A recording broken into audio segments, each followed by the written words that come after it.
Yo et bienvenue dans une nouvelle vidéo du confinement, dans un nouvel hors-série, cette fois sur Validé, une série que j'attendais beaucoup.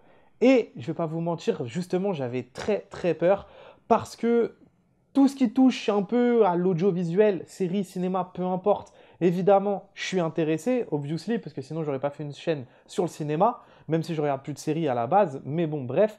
Et je suis un grand amoureux de rap, un grand amoureux de rap. Alors forcément, si on couple série plus rap, je suis très intrigué et j'avais très peur de cliquer sur la série puisque j'avais très peur de ce que ça allait être et j'avais peur de pas aimer et voilà. Et au final, j'ai vraiment bien aimé. Petit résumé vite fait parce que c'est assez rapide, hein, c'est tout simplement l'histoire d'un mec qui est dealer, qui fait du rap, mais qui est pas connu. Et d'un seul coup, il fait un freestyle sur Skyrock et du jour au lendemain, il est propulsé il devient connu complètement du jour au lendemain et c'est un peu, on le suit entre les affres de la notoriété, même de sa vie passée, entre ses amis et ses ennemis, et ses nouveaux amis et ses nouveaux ennemis du coup.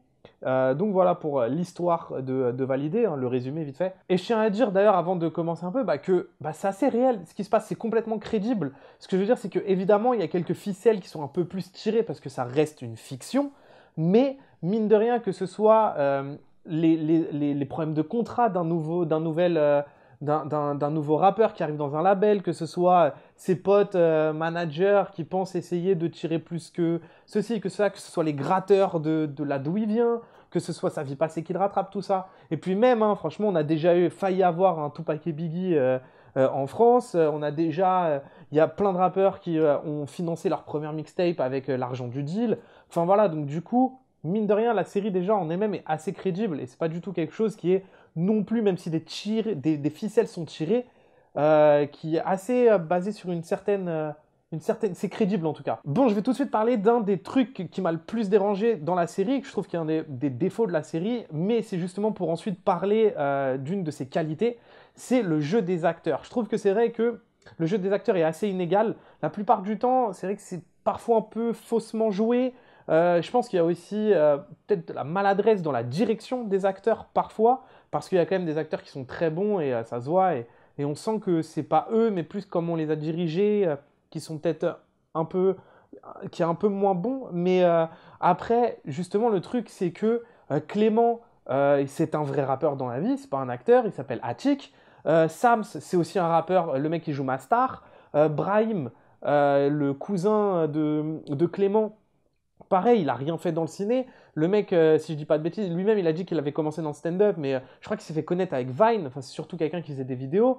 Et c'est ça aussi, du coup, sa force, c'est que oui, ok, il y a des acteurs qui ne sont pas des acteurs en fait, mais je kiffe le fait qu'il ait donné de la force à des gens pas forcément connus ou à des gens qui sont des rappeurs et de défendre l'art qu'ils aiment et de la retranscrire au cinéma.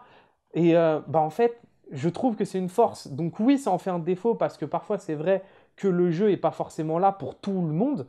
Mais déjà d'une, ça se voit qu'ils ont envie, ça se voit qu'ils essayent à fond et franchement, ça fait grave plaisir. Ils prennent pas du tout à la légère ce qu'ils font.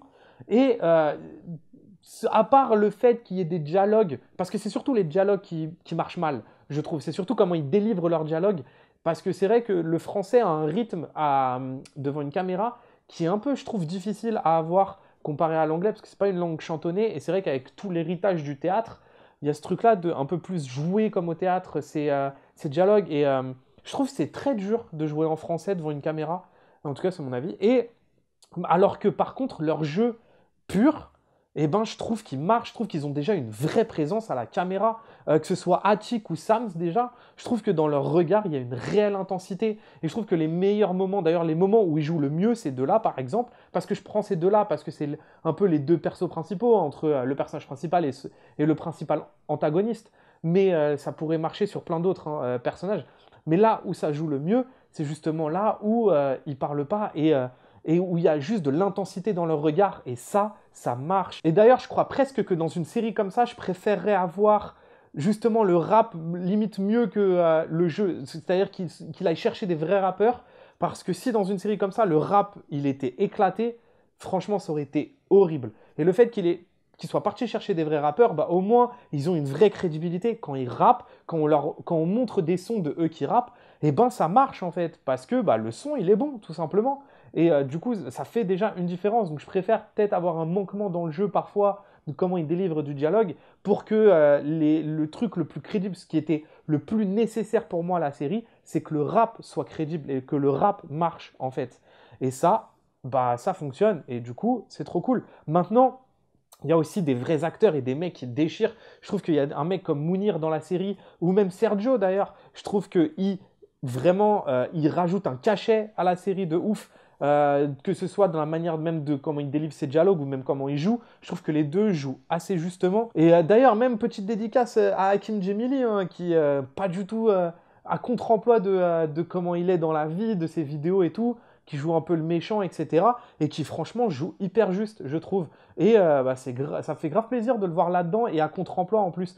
Et même, franchement, je vais pas citer tout le monde, mais il y a plein d'autres gars qui marchent dans la série et c'est trop bien, franchement, c'est trop cool. Un autre défaut aussi que je trouve à la série, c'est que ça va un peu trop vite, mais dans le sens où il y a des événements parfois qui s'enchaînent, où en fait il y a des ellipses entre les épisodes, ou etc. Et en fait, je trouve que ça, on ressent pas du tout ce qui se passe, c'est-à-dire que je suis pas du tout en cohérent, enfin dans mes émotions, je suis pas du tout dans la même émotion que les acteurs dans la série, que les personnages, parce que je ressens pas ce qu'ils ressentent, parce qu'on m'a fait une grosse ellipse, et même parfois j'étais un peu perdu, je comprenais pas, alors attends, qu'est-ce qu'on m'a pas montré? Donc on m'a pas montré ça, donc du coup il faut que je comprenne ça, ok, et je faisais mes propres déductions, et même parfois aussi la psychologie des personnages, je la comprends pas trop, parfois c'est vrai qu'elle va peut-être un peu vite, et en même temps, c'est aussi l'une des qualités de cette série, c'est qu'il se passe plein de choses.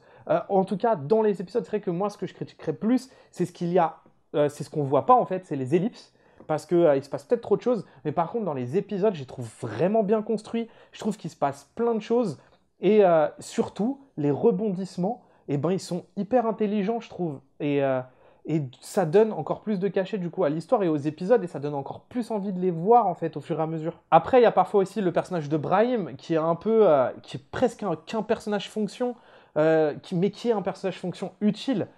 Parce que bah, déjà, il y a ce côté évidemment sidekick rigolo, du mec qui est là pour faire rire. Et franchement, on va pas se mentir, j'ai vraiment, vraiment rigolé. Il y a des moments où j'ai tapé des vrais barres. Et donc, si ça marche, bah pourquoi pas.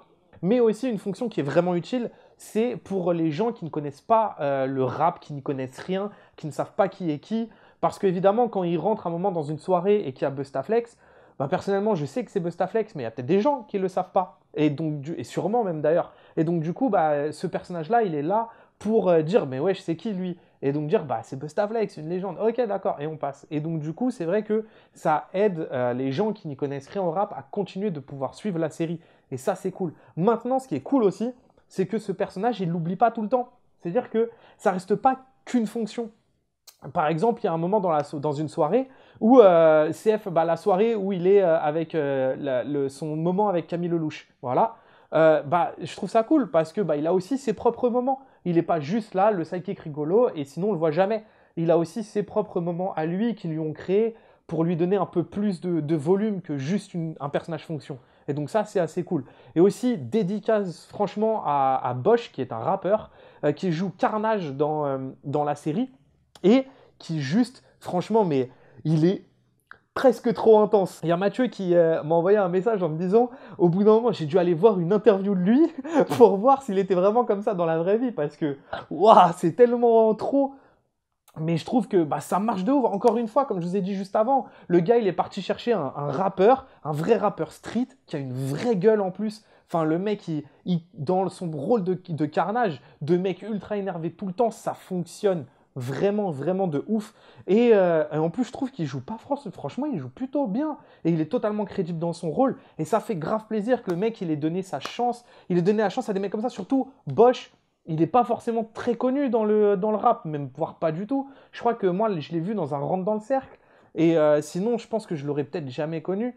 Et c'est trop bien, en tout cas, de donner l'opportunité à des mecs comme lui, ou comme Hachik. C'est vrai qu'Hachik, il a sorti là une deuxième mixtape il n'y a pas longtemps, mais c'est pas non plus le rappeur que tout le monde connaît. Et donc, du coup, de donner la possibilité à des mecs comme ça, grâce en plus à la série, de leur donner un peu plus de visibilité, c'est trop cool. Et encore plus si ça marche, comme Bosch. Donc franchement, grosse dédicace à ce personnage-là et à lui et à l'acteur du coup qui joue Carnage, parce que franchement, ça marche. Après, franchement, ils ont réussi à me tenir en haleine pendant toute la série. Comme je vous ai dit, les rebondissements, ils sont hyper intelligents.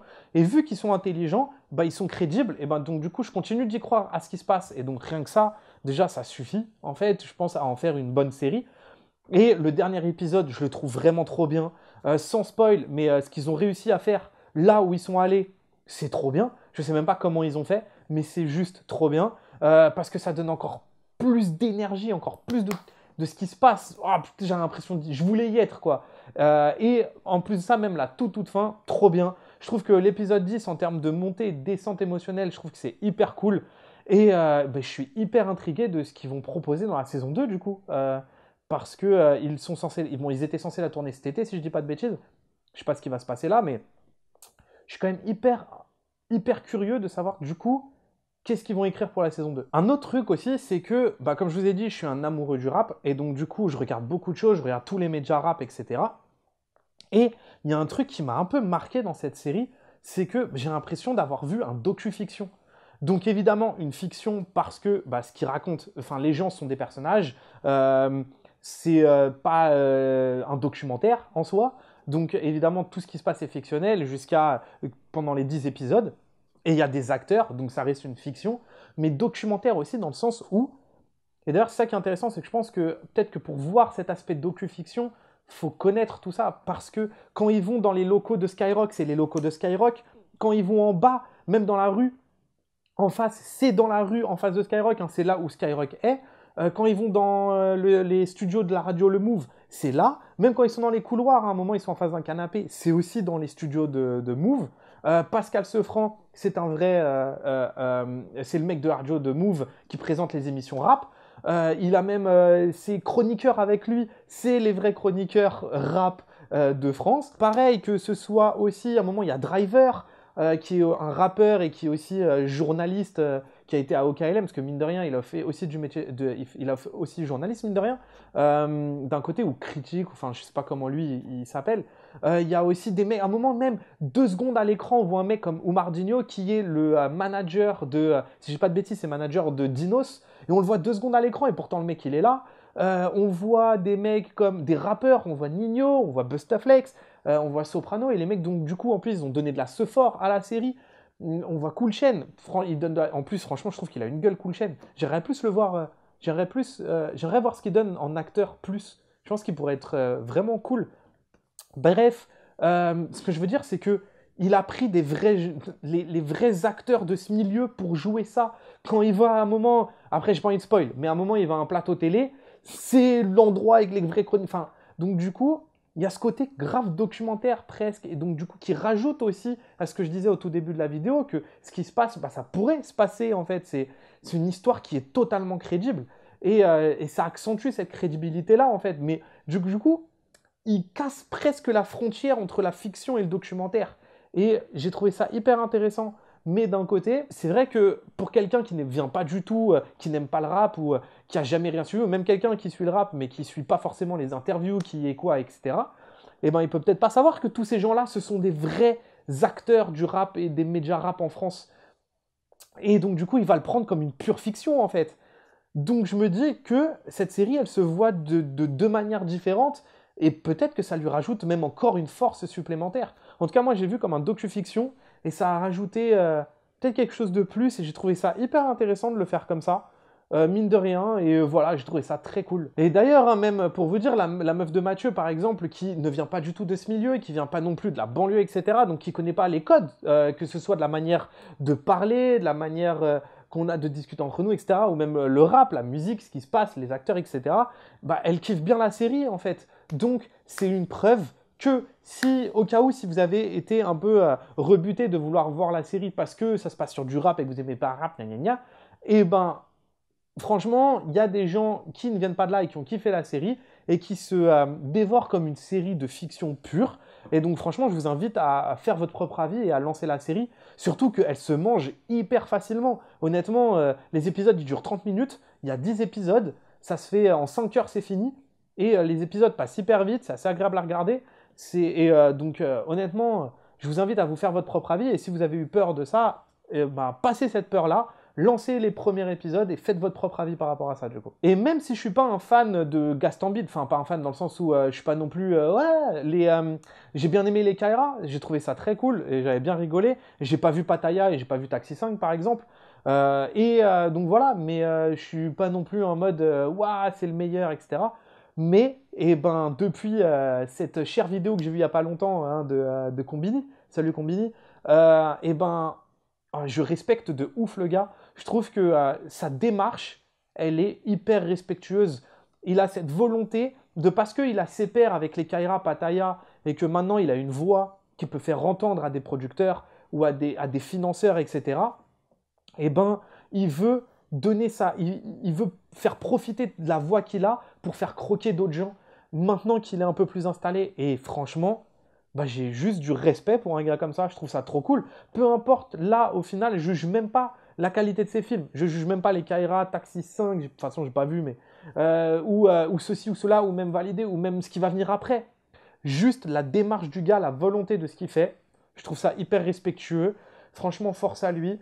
Qu'il ait voulu en plus donner de la force à Hakim Djemili, à Atik, à Brahim, à Sams, etc. Franchement, méga force, méga ce fort. Je trouve ça trop cool.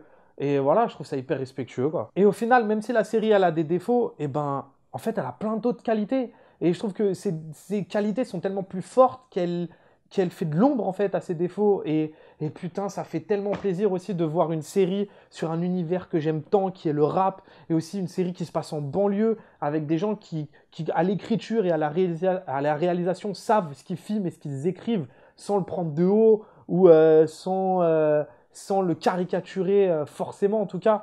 Franchement, que juste ça, ça me fait plaisir déjà. Donc honnêtement, regardez cette série si vous ne l'avez pas vue. Moi, personnellement, j'ai grave kiffé. En tout cas, moi, j'ai pas boudé mon plaisir. Nous, on se retrouve la semaine prochaine pour une prochaine vidéo, encore un hors-série, où on fera une série coréenne qui s'appelle Itaewon Class, un drama coréen. Mais voilà, il y a plein de choses à dire dessus, et nous, on se retrouve la semaine prochaine. Du coup, bon confinement à tous et portez-vous bien. Ciao, Banks.